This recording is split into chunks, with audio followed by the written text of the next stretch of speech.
L'hypersensibilité, une force incomprise. Un hypersensible, c'est quelqu'un qui est vite envahi par ses pensées. Il a ainsi du mal à se concentrer. Il se pose plein de questions et a donc du mal à faire des choix. Il est submergé par ses émotions, mais aussi celles des autres car il a une grande empathie. Le stress, l'angoisse, l'autocritique et les crises de panique font partie de son quotidien.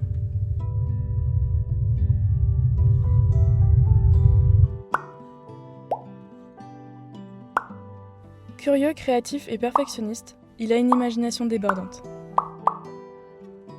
Il donne de l'amour à tout le monde, même si peu de personnes y prêtent attention. Il surréagit aux marques de tendresse. Il apprécie les relations honnêtes et les conversations profondes.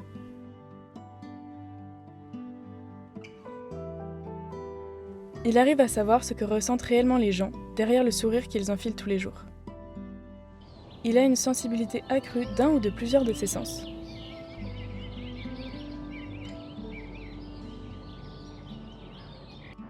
Un avantage tout comme un inconvénient, car il peut vite être gêné par certains bruits ou certaines odeurs.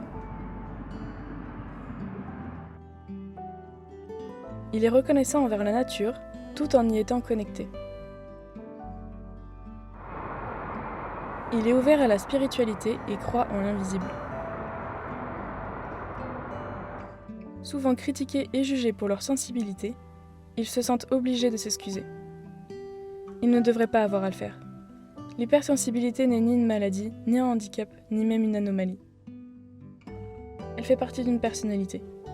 On est hypersensible, on meurt hypersensible. Et cela concerne 20% de la population, hommes et femmes.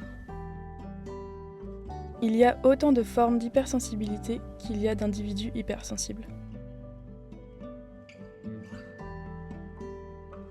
C'est souvent inconfortable à vivre dans nos sociétés, où les émotions et la sensibilité sont présentées comme des défauts.